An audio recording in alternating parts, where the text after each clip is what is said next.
আসসালামু আলাইকুম। আজকের কমিউনিকেটিভ ইংলিশের ভিডিওতে তোমাদের স্বাগতম। আমরা আজকে আলোচনা করব প্যাসেজ কম্প্রিহেনশন নিয়ে। তো তোমরা প্যাসেজ কম্প্রিহেনশন সম্পর্কে তোমাদের ভালো ধারণা আছে, কারণ তোমরা এসএসসি এবং এইচএসসি পরীক্ষায় যে ফাইনাল পরীক্ষায় যে কমিউনিকেটিভ ইংলিশ বা প্যাসেজ কম্প্রিহেনশন দিয়েছিলে, তো পরীক্ষায়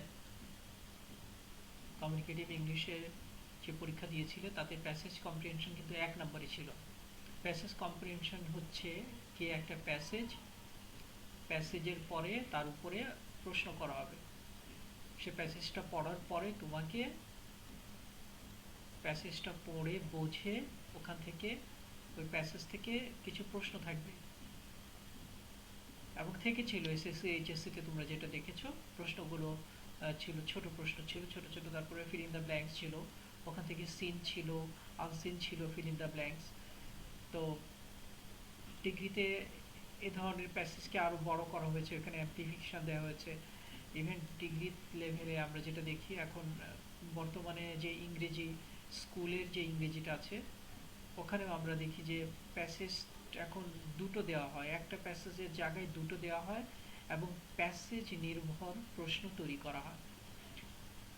তো বর্তমান সিলেবাস আমাদের কমিউনিকেটিভ ইংলিশ, আমরা Bangladesh nursing council and midwifery যে কোর্সটা 3 বছরের diploma in nursing science and midwifery, এই কোর্সের মধ্যে যে ইংরেজি সাবজেক্টটা দিয়েছে এটা কিন্তু একটা সিলেবাস নার্সিং কাউন্সিল আমাদেরকে দিয়ে দিয়েছে, এবং সেই সিলেবাসের মধ্যে যে সব বিষয়গুলো তারা আমাদেরকে পড়াতে বলেছে একজন টিচার হিসাবে, তো আমরা সেই বিষয়গুলো নিয়ে কিন্তু আমরা আলোচনা করছি। তো যেহেতু ইংরেজি এবং কম্পিউটার আমাদের ইন্টারনাল সাবজেক্ট, এই সাবজেক্টের পরীক্ষা ইনস্টিটিউটের ভিতরে হবে এবং এটার মার্কসও আমরাই দিব, কিন্তু বাংলাদেশ নার্সিং কাউন্সিলকে আমরা যে ধরনের ইংরেজির কম্পিউটার এবং ইংরেজির প্রশ্ন করছি, কি পড়িয়েছি, কী রকম প্রশ্ন করছি, এটার একটা কপি বাংলাদেশ নার্সিং কাউন্সিলকে দিতে হবে। তার মানে আমরা যারা ইংরেজি এবং কম্পিউটার পড়াচ্ছি ইন্টারনাল সাবজেক্ট, আমরা কিন্তু জবাবদিহিতার বাইরে নই। তো সেক্ষেত্রে বাংলাদেশ নার্সিং কাউন্সিল আমাদেরকে যে সিলেবাসটা বা যে বিষয়গুলো আমাদেরকে ইনফর্ম করেছে যে এগুলোগুলো আপনাদেরকে পড়াতে হবে, আমরা সেই অনুযায়ী পড়াচ্ছি।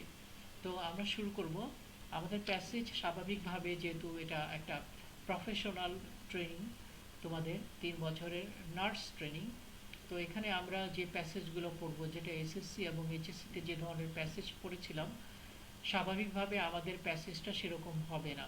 আমাদের প্যাসেজগুলো এখন হবে আমাদের কর্মনির্ভর, অর্থাৎ প্রফেশনাল নির্ভর, প্রফেশনাল অ্যাটাচড।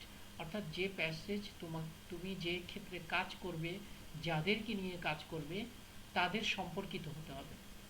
তো আসো আমরা আজকে বর্তমানে আজকের ক্লাসে এই মুহূর্তে আমরা ছোট ছোট 3টা প্যাসেজ নিয়ে আলোচনা করব, অর্থাৎ 3টা প্যাসেজ বলতে বা কম্প্রিহেনশন বলতে 3টা বিষয় নিয়ে আমরা এখানে আলোচনা করব। এবং ঠিক সেইভাবে আমরা যে প্যাসেজগুলো নিয়ে আলোচনা করব, সেই প্যাসেজগুলো তোমাদেরকে ভালো করে পড়ে এটার মর্ম উদ্ধার করতে হবে, যেটাকে ইংরেজিতে বলা হয় কম্প্রিহেনশন।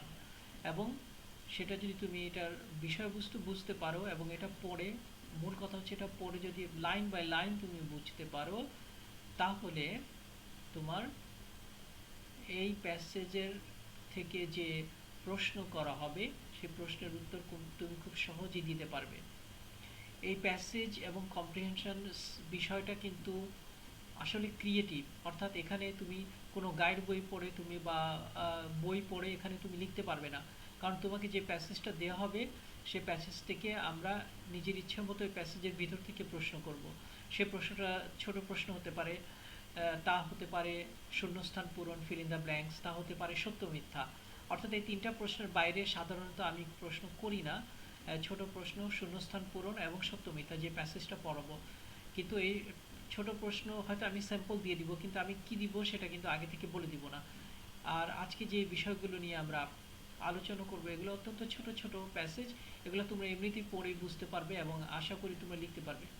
তো তো প্রথমে আমি যেটা করব আজকে, লিভ লঙ্গার, তুমি দেখতে পাচ্ছ যে প্রথম প্যাসেজটা হচ্ছে লিভ লঙ্গার, মানে দীর্ঘস্থায়ী, দীর্ঘদিন বেঁচে থাকা। হ্যাঁ, তো এই প্যাসেজটার মোটামুটি আমি প্রথমে এটাকে আমি পড়ব। প্রথম কাজে হচ্ছে প্যাসেজটা আমি রিডিং পড়ে যাব। রিডিং পড়ে যাওয়ার পরে এরপরে আমি তোমাদের এই প্যাসেজের মানেটা বুঝিয়ে দিব। জাস্ট এটাই হচ্ছে তোমাদেরকে কম্প্রিহেন্ড করতে হবে। দিস ইজ কল্ড প্যাসেজ অথবা কম্প্রিহেনশন, যেটাকে তোমাদের কম্প্রিহেন্ড করতে হবে। দ্যাট মিনস তোমাকে বুঝে নিতে হবে এখানে কি লেখা আছে। এবং এই প্যাসেজ থেকে যদি এই প্যাসেজটা পরীক্ষায় আসে, তাহলে এই প্যাসেজের থেকে আমি অনেকগুলো প্রশ্ন তৈরি করে দিব। কিছু স্যাম্পল প্রশ্ন আজকে আমি আমার ভিডিও ক্লাসে তোমাদের দেখানোর চেষ্টা করব। তো আসলে প্রথমে আমি প্যাসেজটা রিডিংটা পড়ে তোমাদের একটু শোনাই। সায়েন্টিস্ট নো দ্যাট, সত্যিকার অর্থে এই প্যাসেজ যদি এটা ক্লাসরুম হতো তাহলে রিডিংটা কিন্তু আমি পড়তাম না, রিডিংটা আমি তোমাদেরকে দিয়ে পড়াতাম। ঠিক আছে, যেহেতু এটা আমাদের ভিডিও লাইভ ক্লাস, সেক্ষেত্রে আমি নিজে রিডিং করে দিচ্ছি। Scientists know that there are two basic approaches of prolonging life. One approach is the elimination of the disease that generally affects older people, disease such as cancer, heart attack, strokes, etc. The other is the delay of the process of growing old, the deterioration of body.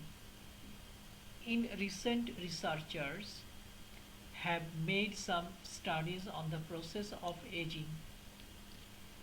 They believe that within a few years they will develop the knowledge and the ability to delay the aging process for 10 to 15 years. এখানে দাটা দে হবে।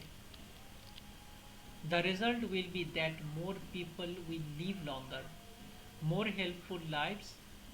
Gerontologists investigating why body cells slow down and eventually die. They feel that delaying this slowdown process would help postpone death. What will some of the effect of longer life be? For one thing, by adding extra more helpful years to a person's life, youth and middle age will be prolonged. Persons who retire in middle age might want education and training to begin new careers. Pensions would have to last longer, which means that governments would have to plan to provide adequate funds to meet the increased cost of pensions.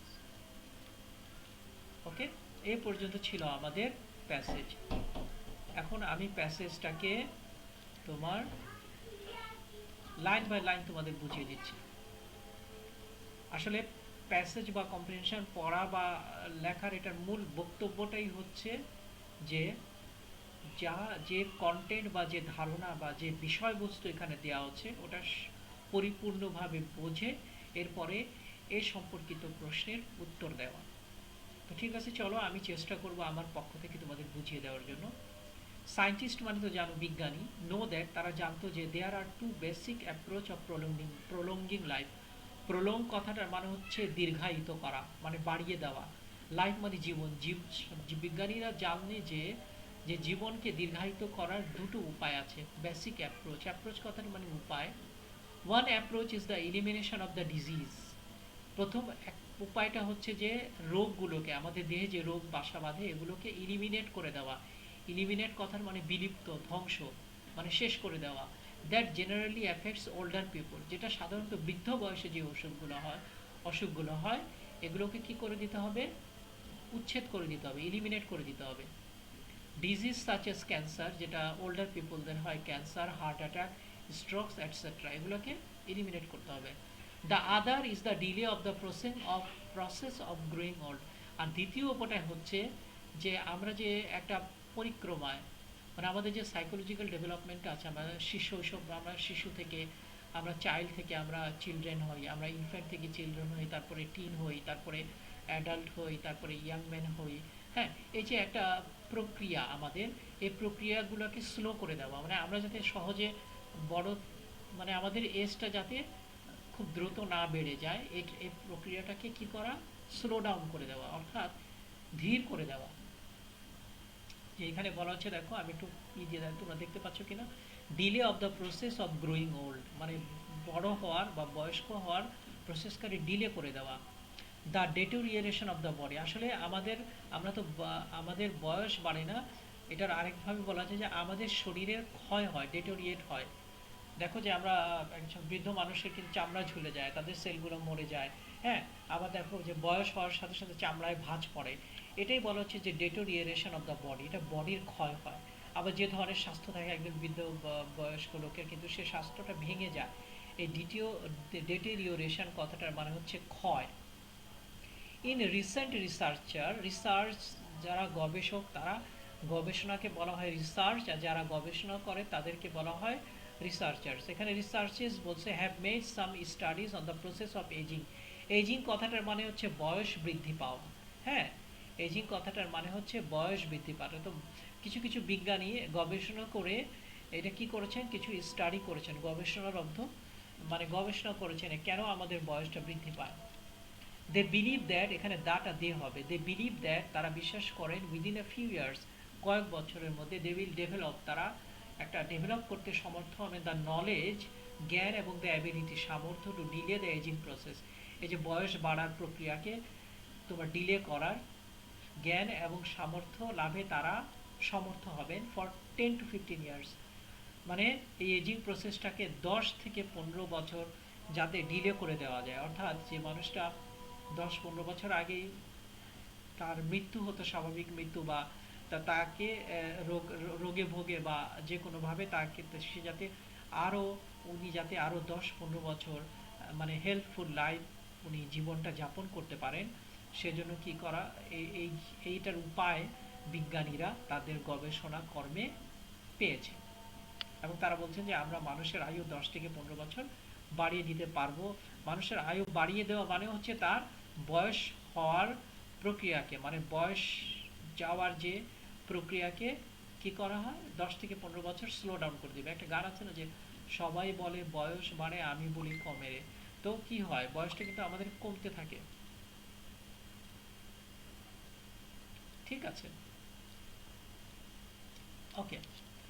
The result will be that, রেজাল্টটা হবে এরকম, more people will live longer, অনেক বেশি লোক, অর্থাৎ যে সায়েন্টিস্টরা যেটা বললেন একটু আগে, যে আমরা এখানে দেখলাম যে 10 থেকে 15 বছর যদি একজন মানুষের আয়ু বেড়ে যায় তাহলে কি হবে, the result will be that, রেজাল্টটা হচ্ছে মোর পিপল উইল লিভ লঙ্গার, অনেক বেশি লোক অনেক বেশি দিন বাঁচবে, মোর হেল্পফুল লিভস, এবং অনেক স্বাস্থ্যসম্মত স্বাস্থ্যবান হয়ে বেঁচে থাকবে।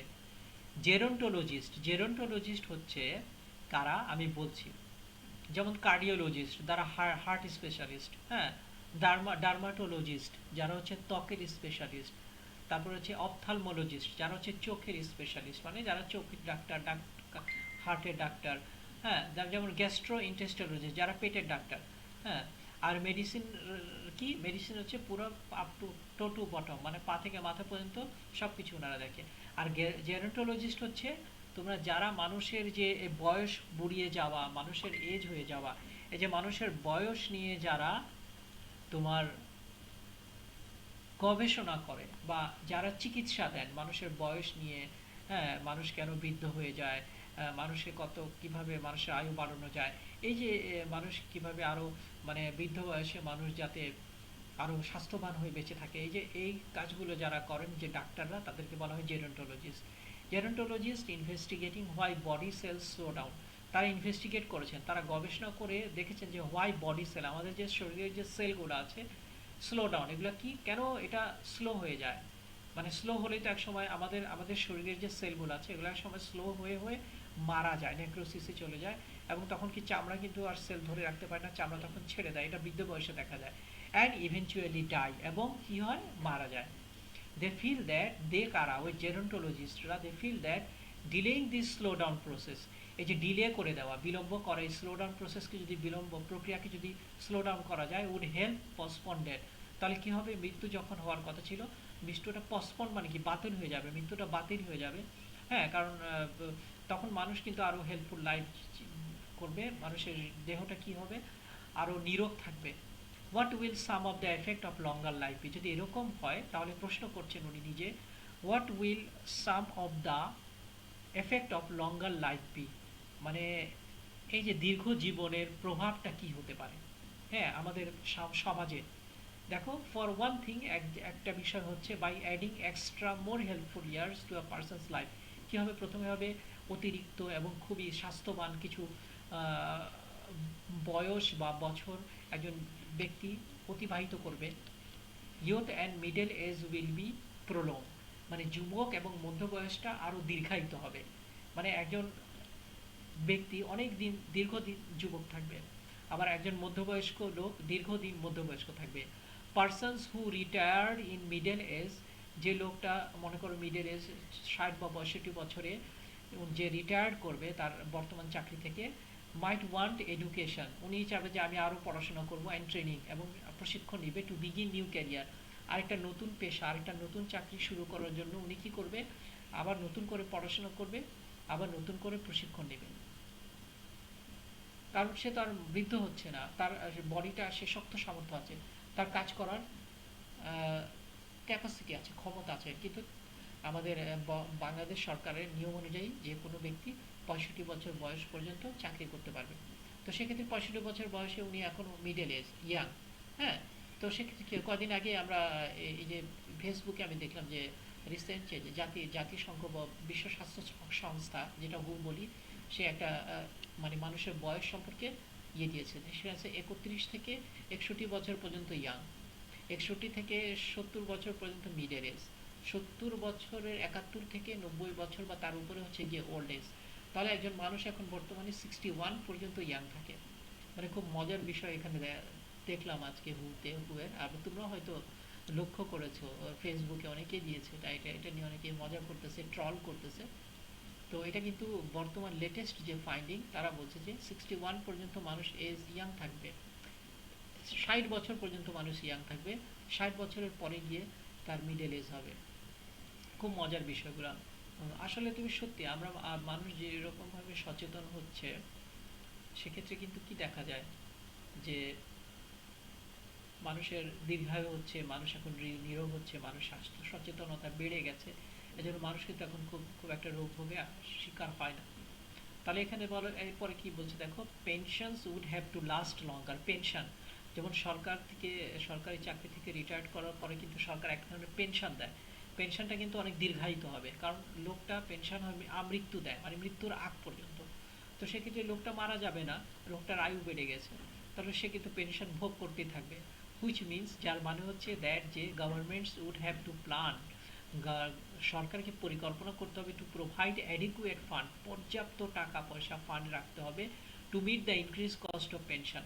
আগে যে লোক মানে রিটায়ার্ড করার পরে 10 বছর 15 বছর পেনশন পাইতো, তারপরে হয়তো স্বাভাবিক নিয়মে তার মৃত্যু হতো, কিন্তু এখন দেখা যাবে যে এই যে আয়ুটা বৃদ্ধি পাওয়ার কারণে সে লোকগুলো 20 বছর বা আরও বেশি সে সে পেনশন পেয়ে যাচ্ছে, কারণ এটা বলাই হয়েছে যে মৃত্যুর আগ পর্যন্ত তাকে পেনশন দেওয়া হবে। তো সেক্ষেত্রে সরকারকে অতিরিক্ত টাকা আরও যোগ করতে হবে। এখানে বলছে যে increase the need meet the increase cost of pension.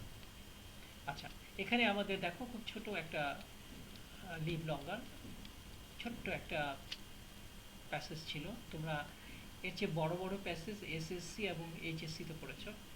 তো আমিও এসএসসি এবং এইচএসসির সমকক্ষ বা সমপর্যায়ের প্যাসেজ তোমাদের পড়াবো। আমি ছোট ছোট প্যাসেজ দিয়ে শুরু করছি। তো আমি খুব বেশি ভয়ের কিছু নাই, তোমরা এসএসসি এবং এইচএসসিতে যেরকম 50 100 এরকম প্যাসেজ তোমাদের পড়তে হয়েছে, তো এখানে তোমাদের খুব সম্ভব 10টাও পড়তে হবে না, আশা করি 10টা বা 8টার মতো প্যাসেজ তোমাদের পড়তে হবে।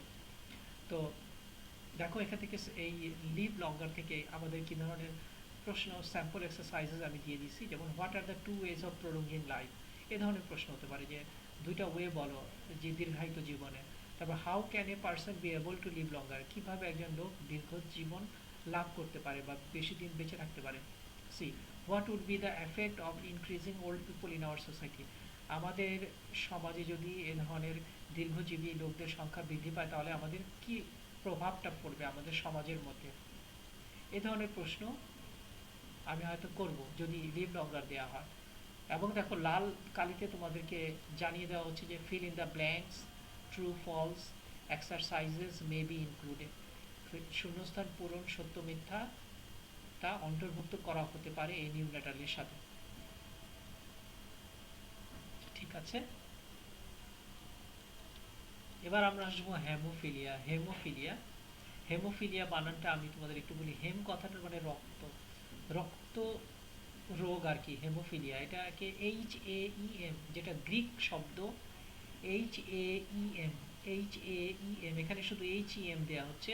এখানে গ্রিক শব্দ যেটাকে আমরা বলি মেডিকেল টার্মস, যে গ্রিক বা ল্যাটিন যে শব্দটা ছিল HAEM, এটাকে হেম কথাটা মানে রক্ত, সেখান থেকে এটাকে জেনারেল শব্দ নেওয়া হয়েছে HEM, হেমোফিলিয়া। এখন মেডিকেল সায়েন্সের ছাত্রছাত্রীর বা টিচাররা এটাকে জেনারেল হিসাবে এটাকে বাদ দিয়েও লেখেন, কারণ এটা হচ্ছে তোমার গ্রিক শব্দের একটা উদাহরণ ছিল বা গ্রিক শব্দের একটা গাঠনিক ছিল, গঠন ছিল। তো সেক্ষেত্রে আমরা একটা রক্ত রোগ পড়ব, যেটা তোমাদের জানতে হবে অ্যাজ এ নার্স হিসাবে। তোমাদের জানতে হবে যে হোয়াট ইজ হেমোফিলিয়া। তো আসো হেমোফিলিয়া শুরু করি। আমি ঠিক আগের লিভ লঙ্গার প্যাসেজের মতো আমি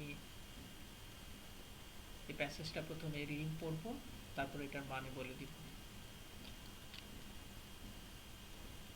When you bruise yourself, you can see the red blood flowing from your own. When you bruise yourself, you also bleed, but you don't see any blood.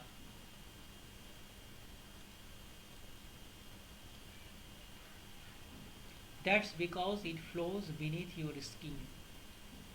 Everyone has certain ingredients in his blood which are called clotting factors. There are 13 clotting factors that work together.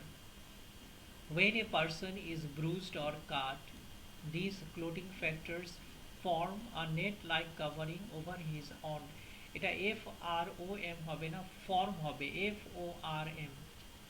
আমি তাহলে একটু ঠিক করে ভালো করে দিই, এই জিনিসটাকে ঠিক করে দিই। FORM হবে, এটা হবে ফর্ম, FOR। ফর্ম কথাটা মানে গঠন করা, ফর্ম কথাটার মানে গঠন হওয়া।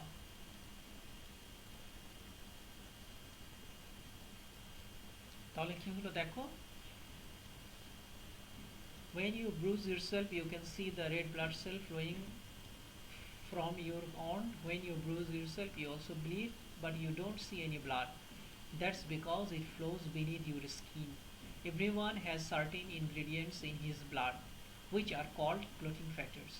There are 13 clotting factors that work together. When a person is bruised or cut, these clotting factors form, একটু আগে ঠিক করলাম, a net like covering over his wound. This net like covering is called a blood clot. It acts to block off the blood supply and therefore stops further bleeding. As the wound heals, the blood clot hardens to form a scab. এখানে ফর্মটা ঠিক আছে। What causes hemophilia? Clotting is very important, is stopping the flow of blood from a cut or bruise. If you are unlucky enough to bruise or cut yourself, your own blood clotting factors come to your rescue. But a hemophiliac does not have one of these 13 clotting factors. The missing ingredient is known as factor 8. Therefore, when hemophiliac is cut or bruised, a blood clot does not form and his blood supply is not blocked off.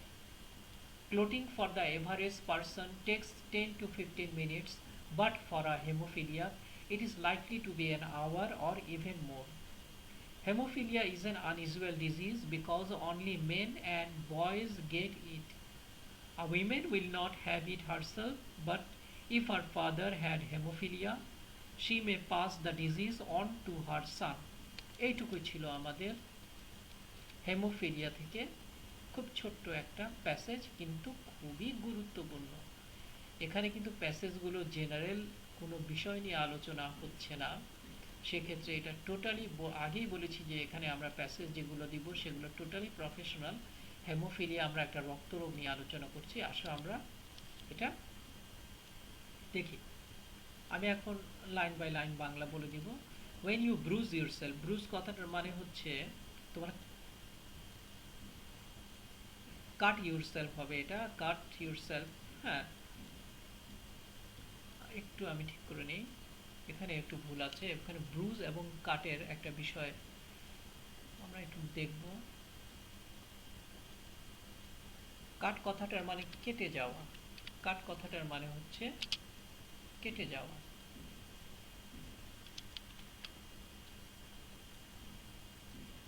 আমরা পড়ছিলাম haemophilia, আমরা haemophilia থেকে শুরু করছি। when you cut yourself, যখন আমাদের কেটে যায় ছুরি থেকে, you can see the red blood flowing from your round, আমরা দেখি যে আমাদের ক্ষত থেকে কি হয়, রক্ত বের হয় কেটে গেলে, তাই না, ছুরি দিয়ে, এটাকে বলে কাট। আর when you bruise yourself you also bleed, যখন আমাদের ব্রুজ হয় তখনও আমাদের রক্তক্ষরণ হয়, but you don't see any blood, কিন্তু আমরা তখন রক্ত দেখতে পাই না। দেখো ঘটনাটা কি, আমাদের রক্তক্ষরণ হচ্ছে, আমাদের হাত কেটে গেছে, ওখান থেকে রক্তক্ষরণ হচ্ছে, কিন্তু রক্তটা বাহির থেকে বেরোচ্ছে না, রক্তটা কিন্তু ত্বকের ভিতরেই রক্তক্ষরণ হচ্ছে, মানে রক্তটা বের হচ্ছে ওখানে, এটাকে বলা হয় Brugge. when you bruise yourself you also bleed but you don't see any blood, that's because, কারণ ইট ফ্লোজ বিনিথ ইউর স্কিন, কারণ এই ব্লাডটা প্রবাহিত হচ্ছে, বের হচ্ছে বিনিথ কথাটার মানে নিচে, আন্ডারনেথ, যেটা আমাদের ত্বকের নিচে। ঠিক আছে, এটুকু বুঝছো? তাহলে কাট হচ্ছে যেটা আমাদের ত্বকের উপরে যদি কেটে যায়, যে যখন আমরা যে রক্ত বের হয় যে কোনো কারণে, এটা আমাদের আমরা বেশি হয়, মনে করো যে রান্নাঘরে রান্না করতে গিয়ে কেটে গেল, রাস্তায় পিন ঢুকে গেল, ইটের ইটের কোনা লেগে কেটে গেল, যে কোনো কারণে কোনো টিন দিয়ে কেটে গেল, রাস্তায় অ্যাক্সিডেন্টে রিক্সার কোনা লেগে কেটে গেল, এগুলো হচ্ছে গিয়ে তোমার কাট, যখন রক্ত বের হয় আমরা এটা দেখতে পাই। আর ব্রুজ হচ্ছে গিয়ে আমরা জখম হয়েছে কিন্তু আমাদের উপর থেকে কেটে যায় না, ভিতরে তোমার জখম হয়েছে, ভিতরে ক্ষত সৃষ্টি হয়েছে, এবং এই যখন ভিতরে তখন ব্যথা করে বা জায়গাটা ফুলে যায় বা জায়গাটা ডিসকালার হয়ে যায়, সাধারণত যারা কালো তাদের ওই যে জায়গাটা তার আঘাত পেয়েছে ওই জায়গাটা আরও কালো হয়ে যায়, ফুলে যায়, হ্যাঁ, টেন্ডার হয়ে যায় জায়গাটা, যাকে হাত দিলেই ব্যথা করে। আর যারা হচ্ছে পরিষ্কার তাদের ওই জায়গাটা নীল হয়ে যায়, যারা খুব ফর্সা তাদের ওই জায়গাটা নীল হয়ে যায়, কারণ রক্তটা উপরের দিকে আসে না, রক্তটা ত্বকের নিচেই তোমার জখম থেকে বের হয়। That's because it flows beneath your skin.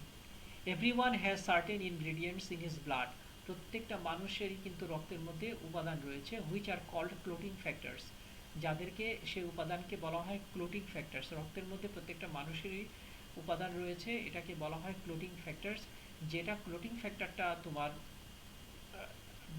রক্তের এমন একটা উপাদান যেটা হচ্ছে রক্ত বন্ধ করতে, অর্থাৎ কেটে গেলে কিন্তু আমরা রক্ত বন্ধ হয়ে যায়, এটা কিন্তু কেটে গেল আর সারা শরীর থেকে রক্ত বের হয়ে গেল এরকম কিন্তু না। কেটে যাওয়ার পর কিন্তু আমি যদি 1 মিনিট ওই জায়গাটা হাত দিয়ে রাখি, 30 সেকেন্ড বা 1 মিনিট ওই জায়গাটা হাত দিয়ে রাখলে ওই জায়গাটা কিন্তু রক্ত বন্ধ হয়ে যায়, কারণ ওই রক্তের মধ্যে আমাদের উপাদান হয়েছে রক্ত বন্ধ করে দেওয়ার, এটাকে বলা হয় clotting factor. There are 13 clotting factors that work together, তাহলে আমাদের রক্তের মধ্যে 13টা ক্লোটিং ফ্যাক্টর আছে যারা একত্রে কাজ করে। when a person is bruised or cut, যখন একটা লোককে কেটে যায় অথবা ব্রুজড হয়, these clotting factors form a net like covering, এই ক্লোটিং ফ্যাক্টর রক্তের যে উপাদানগুলো এরা কী করে, একটা নেট লাইক মানে জালের মতো এক ধরনের আস্তরণ তৈরি করে, আস্তর ওভারি সাউন্ড, তার ক্ষতের উপরে এই ক্লোটিং ফ্যাক্টরটা কী করে, জালের মতো একটা আস্তর তৈরি করে।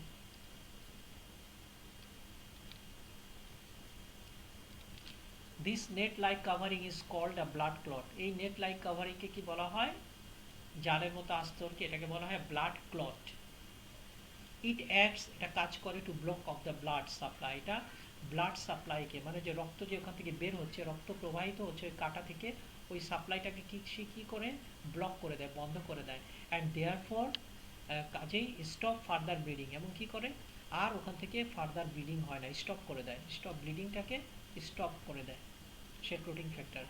অ্যাজ দ্য অন্ড হিলস, যখন সেই ক্ষতটা হিল মানে কি ভালো আরোগ্য লাভ করে ভালো হতে থাকে, হ্যাঁ, দ্য ব্লাড ক্লট হার্ডেন্স, তখন সে যে জালের মতো যে আস্তরণটা ছিল সেটা শক্ত হতে থাকে, টু ফর্ম আই স্ক্যাব, এই যে যখন শক্ত হয়ে যায় এটা ত্বকের মতো হয়ে যায়, কিন্তু ঠিক তোমার যে আমাদের যে চামড়ার কালার, এই চামড়ার কালারের মতো হয়ে যায় কিন্তু পুরোপুরি না, কিছুটা ডিসকালার থাকে, এটাকে বলা হয় স্ক্যাব। ওই যে আমরা খুঁটি বলি না, খুঁটি, ওই যেমন যে খুঁটিতে আমরা কোনো কিছু ইয়ে হলো যে খুঁটি যেটাকে বলি, ওইটাই হচ্ছে গিয়ে তোমার স্ক্যাব।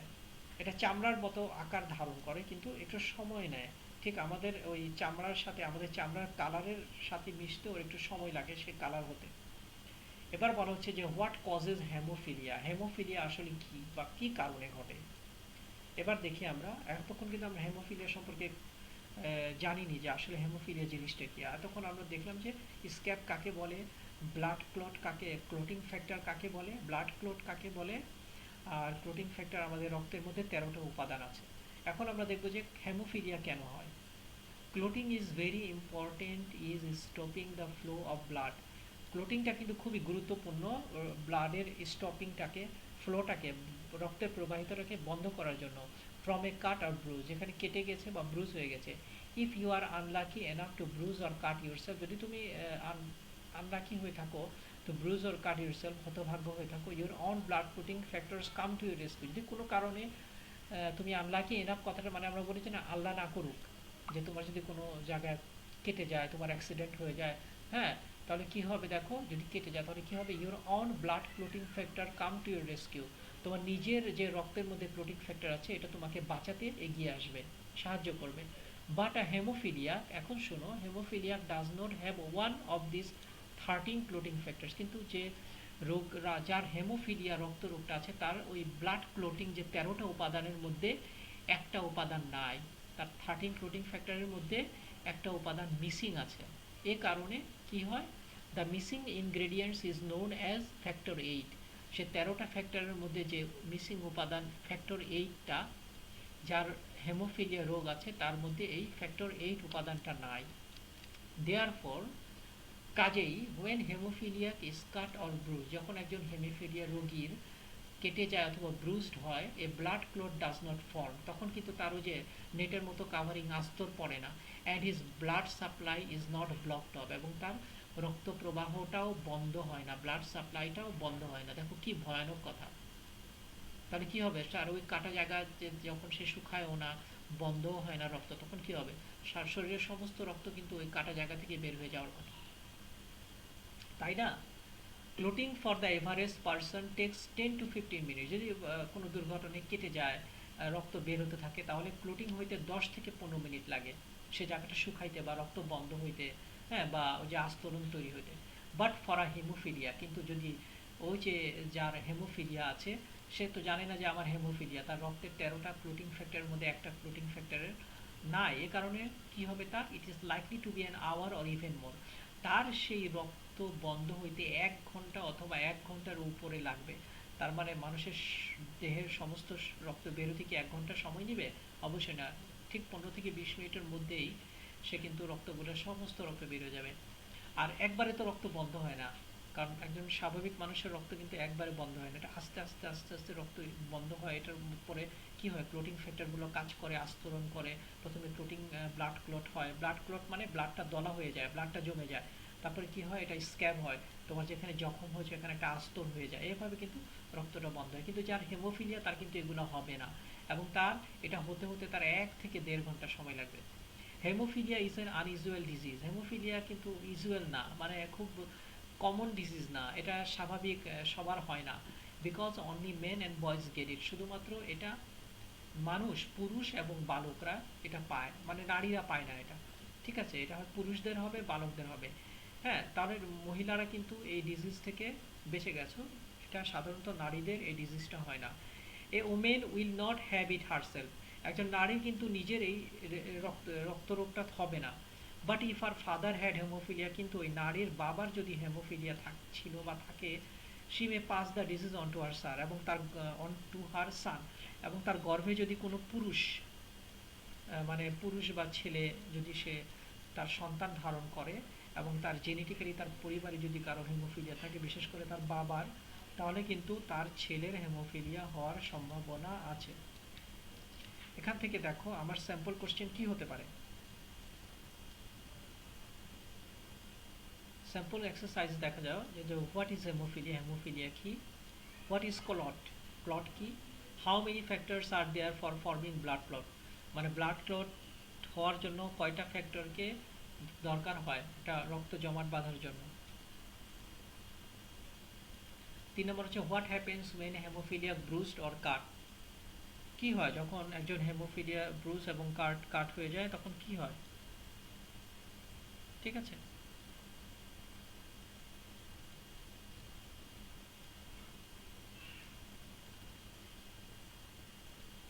এরপরে দেখো fill in the blanks true false exercise may be included.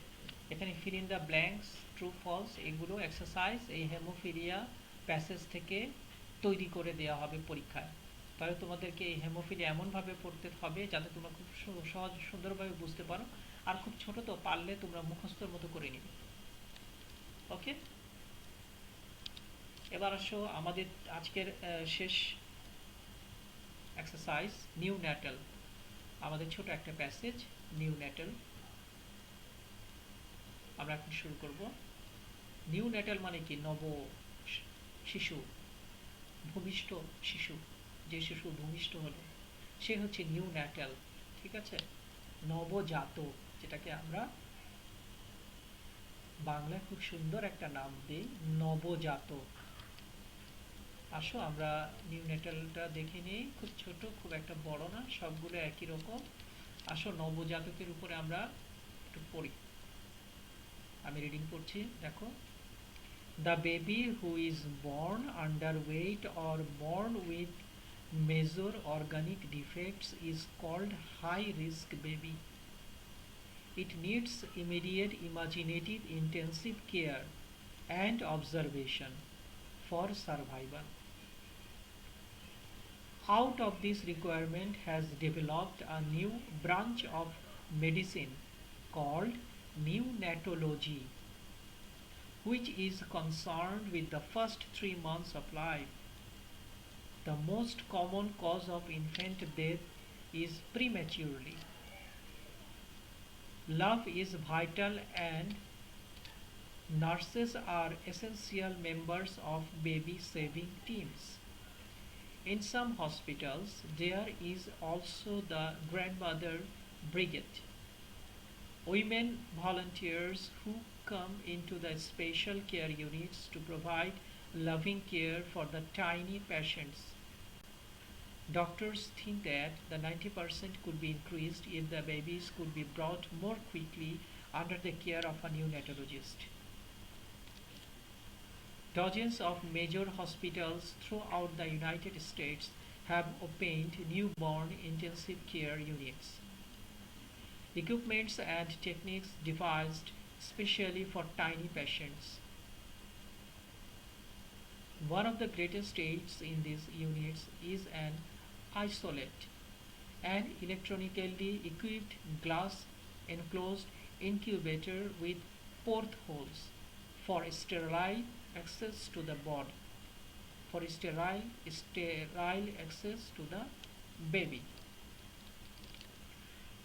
Inside the isolate, sensors automatically regulate the temperature, humidity and oxygen in this artificial womb, as well as signal change or trouble affecting its occupant.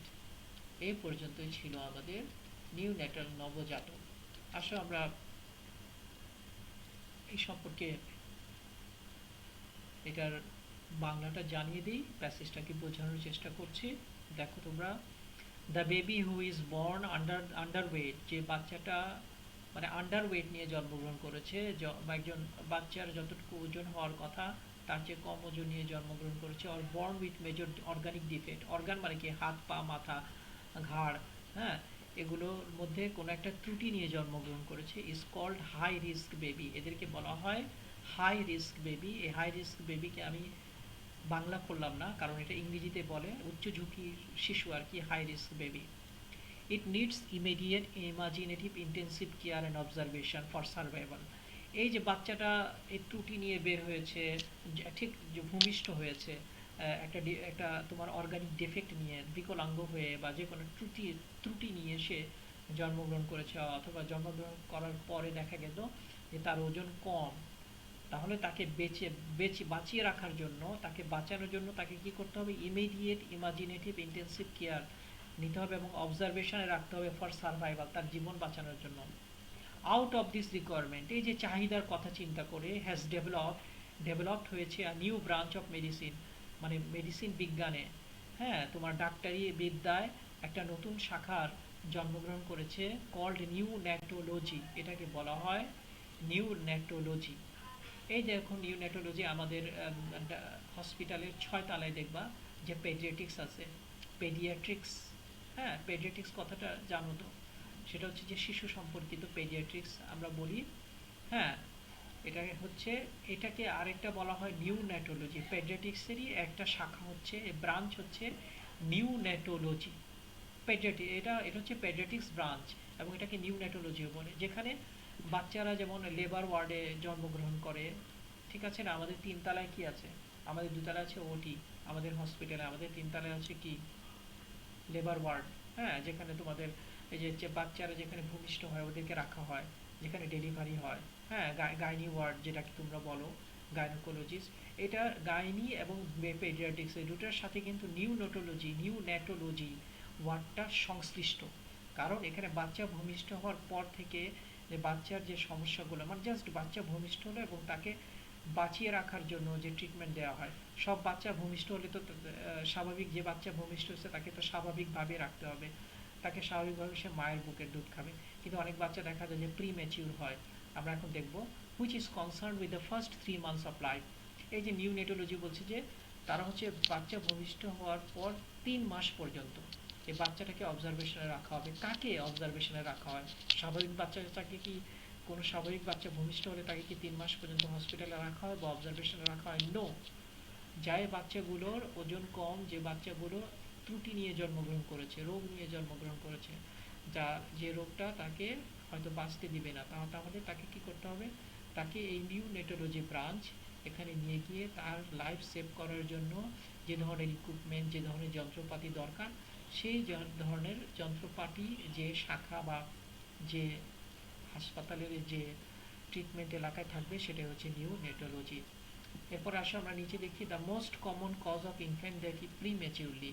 এখানে একটা কথা বলেছে, দেখো, the most common cause of infant death, একটা শিশুর মা, একটা শিশু ভূমিষ্ঠ হওয়ার পরে যে মরে যায় এই বাচ্চারা, এদের সবচেয়ে বড় কারণই হচ্ছে শিশুটা হচ্ছে প্রি ম্যাচিউর, অর্থাৎ সে ভূমিষ্ঠ হওয়ার আগে ভূমিষ্ঠ হয়েছে, প্রি ম্যাচিউর হয়ে ভূমিষ্ঠ হয়েছে। কারণ এটা তো মায়ের পেটে 9 মাস থাকার কথা, অনেক বাচ্চা কিন্তু 7 মাসে হয়ে যায়। হ্যাঁ, অনেক সময় দেখা যায় বাচ্চারা খুব প্রি ম্যাচিউর থাকে, 2 মাস আগেই ভূমিষ্ঠ হয়ে গেছে, তখন বাচ্চার কিন্তু অর্গানগুলো ঠিক ওইভাবে ডেভেলপ করে নাই। তো সেক্ষেত্রে এই ধরনের বাচ্চার মৃত্যু হারটা অনেক বেশি থাকে। এই ধরনের বাচ্চাকে বলা হয় প্রি ম্যাচিউর। এবার বলছে কি, দেখো, লাভ ইজ ভাইটাল, ভালোবাসা, স্নেহ, আদর vital, and nurses are essential member of baby saving team. এই যে এই ধরনের বাচ্চাদেরকে বা বেবি সেভিং টিম, মানে বাচ্চাদেরকে বাঁচিয়ে রাখার যে দল বা টিম আছে, এর মধ্যে কিন্তু নার্স হচ্ছে গিয়ে সবচেয়ে মুখ্য, সবচেয়ে গুরুত্বপূর্ণ একটা কাজ, এবং সবচেয়ে গুরুত্বপূর্ণ একটা অস্ত্র হচ্ছে নার্সরা। তারা কিন্তু বেবিদেরকে আদর, যত্ন, ভালোবাসা দিয়ে কি করে, টিমের একজন vital member. In some hospital, কিছু হসপিটালে there is also the grandmother brigade.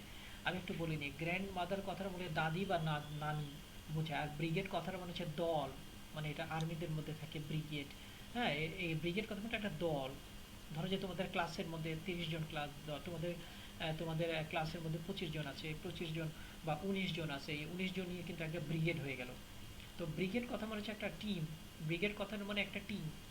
তো গ্র্যান্ড মাদার ব্রিগেড বলতে আমরা একটু বলি, একটু আগে যেমন লিভ লঙ্গার পড়ছো না, লিভ লঙ্গারে আমি তোমাদেরকে বুঝাইলাম যে লিভিং লঙ্গার হলে কি হবে, একজন বয়স্ক ব্যক্তি 65 বছর পরে যখন সে যে চাকরি করতো সেখান থেকে তার রিটায়ারমেন্ট হয়ে গেছে, রিটায়ারমেন্ট হয়ে যাওয়ার পর কি হলো, সে কিন্তু, সে তো বৃদ্ধ হয় না, সে এখনো কর্মঠ আছে, সে এখনো কাজ করতে চায়।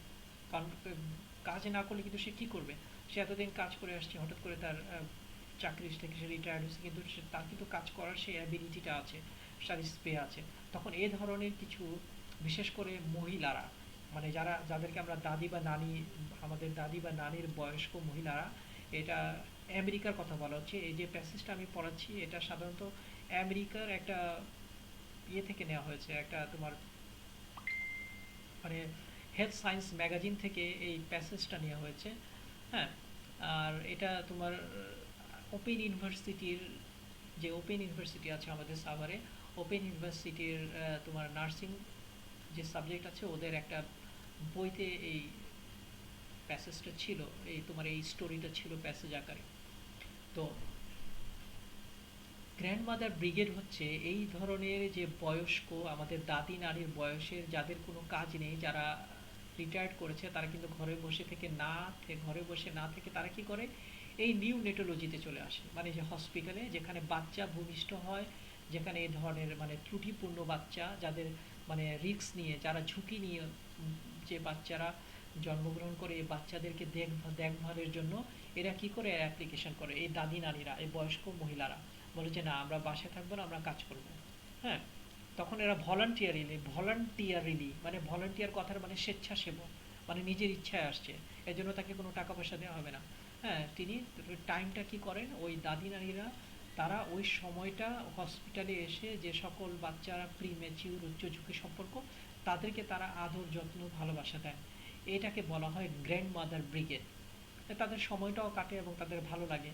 হ্যাঁ, কিন্তু এটার বিনিময়ে হয়তো কোনো হসপিটালে, আমেরিকার কোনো হসপিটাল হয়তো তাদেরকে কিছু একটা দেয় বা দেয় না, কিন্তু এখানে এটা ভলান্টিয়ার, এটা women volunteers who came into the special care unit to provide loving care for the tiny patients. Tiny কথাটা মানে পিচ্চি, টাইনি কথাটার মানে কি ছোট, বা আমরা যেটাকে বলি পিচ্চি, টাইনি পেশেন্ট, এই যে পিচ্চি পিচ্চি যে রোগীরা আছে, এদেরকে ভালোবাসা দেওয়ার জন্য, স্নেহ যত্ন করার জন্য তারা কি করে, তারা হসপিটালে এসে এই স্বেচ্ছাসেবক হয়ে হয়ে মানে নিজের ইচ্ছায় সেবাটা দিয়ে যায়, এবং তাদেরকে বলা হয় গ্র্যান্ড মাদার ব্রিগেড।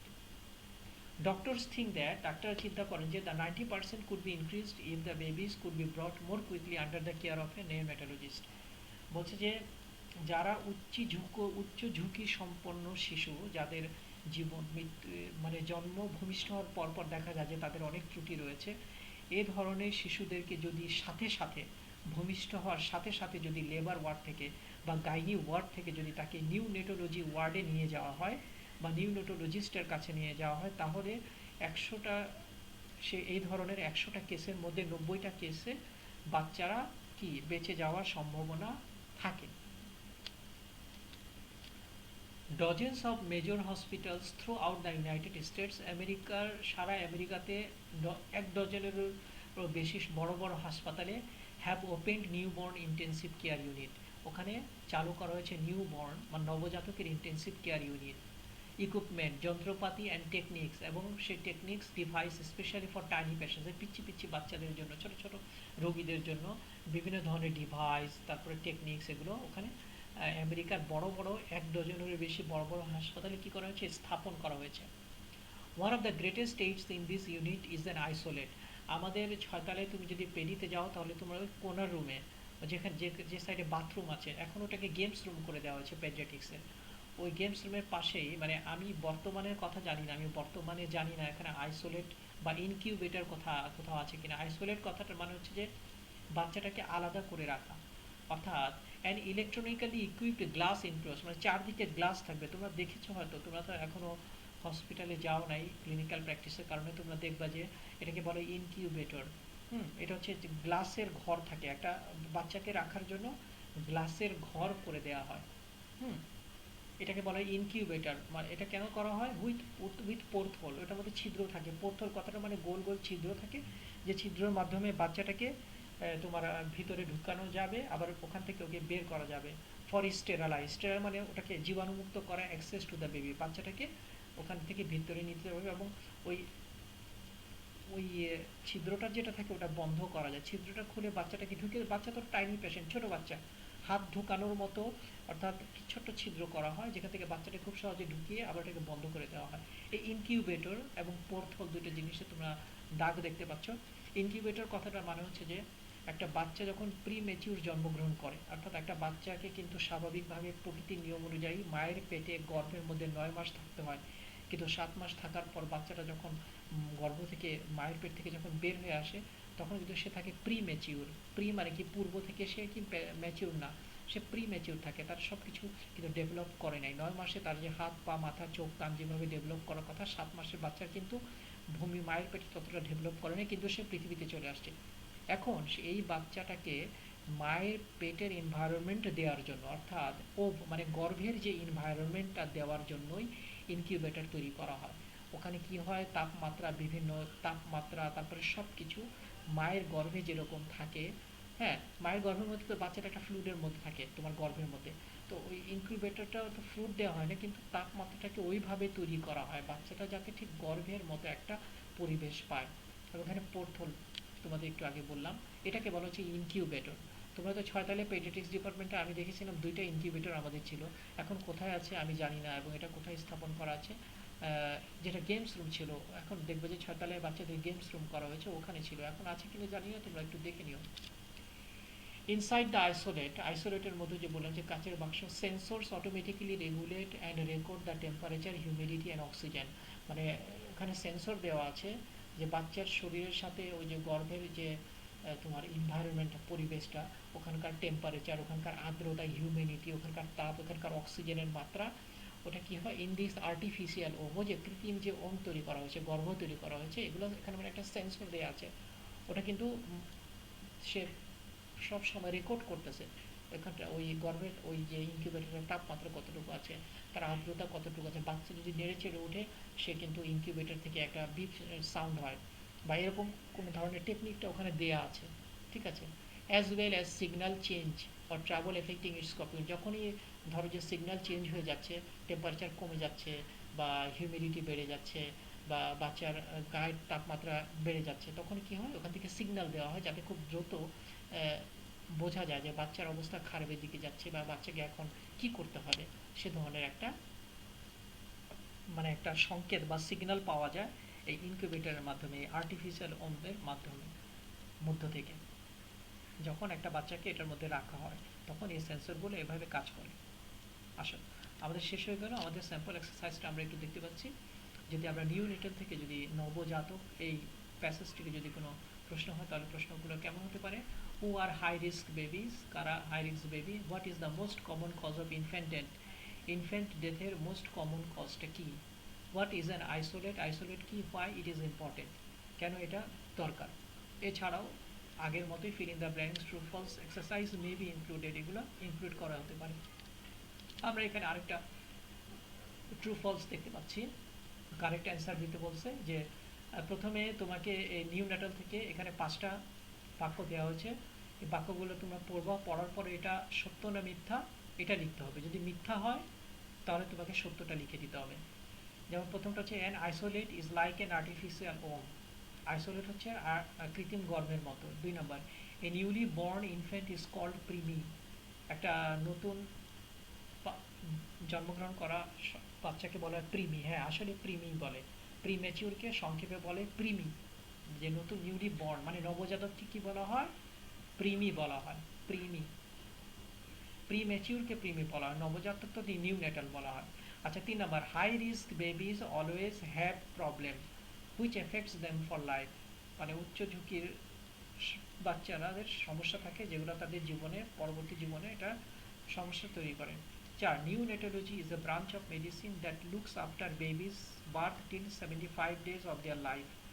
নিউনেটাল হচ্ছে এমন একটা শাখা যে বাচ্চাদেরকে 75 দিন পর্যন্ত দেখাশোনা করে। 5, pregnancy taking place between age 22 and 35 develop complications, যে নারীদের বয়স 22 থেকে 35, যে গর্ভবতী নারীদের বয়স 22 থেকে 35-এর মধ্যে তাদের গর্ভ ভূমিষ্ঠ মানে তাদের ডেলিভারিতে জটিলতা তৈরি হয়। এগুলো ছিল তোমার স্যাম্পল, ট্রু ফলসের স্যাম্পল। এগুলো ছিল নিউনেটাল থেকে ট্রু ফলস দেওয়া হয়েছে, জাস্ট স্যাম্পল আকারে এগুলো আমি তৈরি করে তোমাদের দেখানোর জন্য এখানে আমি ইনক্লুড করেছি। তোমাদের এই প্রশ্ন এরকম হবে এটা বোঝানোর জন্য। তো এই ছিল আমাদের আজকের আমাদের কমিউনিকেটিভ ইংলিশের প্যাসেজ অ্যান্ড কম্প্রিহেনশনের প্রথম পার্ট 1 ছিল আজকে, passage and comprehension 1 lecture class. আমাদের সম্ভবত আমরা আরও 2টো প্যাসেজ এবং কম্প্রিহেনশনের উপর আরও 2টো লেকচার ক্লাস আমরা পাবো খুব শীঘ্রই। তো আজকে যে 3টা প্যাসেজ নিয়ে আলোচনা করা হলো, আমি আশা করি তোমরা এই ভিডিওটা দেখে নিজেদেরকে তৈরি করে নিবে। কারণ আমি বারবার বলতেছি, যেগুলো ভিডিও ক্লাস হচ্ছে সেগুলো কিন্তু লকডাউনের পরে আমরা যখন স্বাভাবিক অবস্থায় ক্লাসে ফিরে যাব, তখন আমি এগুলো আর ক্লাস নেব না, মনে থাকবে। এগুলো ক্লাস কিন্তু আমি আর নিব না। তোমাদেরকে কি করতে হবে? তোমাদেরকে ভিডিও দেখে এগুলো নিজেদেরকে তৈরি করতে হবে, কারণ আমাদের সিলেবাস অনুযায়ী আমাদের আরও অনেক পড়া বাকি আছে, যেগুলো আমাদের ক্লাস আরম্ভ হলে আমি সেগুলো নিয়ে আলোচনা করব। তো আপাতত আজকে আমরা প্যাসেজ 1, যেখানে তিনটা নিয়ে আলোচনা করলাম। আগামী ক্লাসেও আমরা এরকম তিনটা নিয়ে আলোচনা করব। তো সবার প্রতি অনুরোধ থাকবে যে তোমরা সবাই ভিডিওটা দেখে তারপর নিজেদেরকে তৈরি করবা।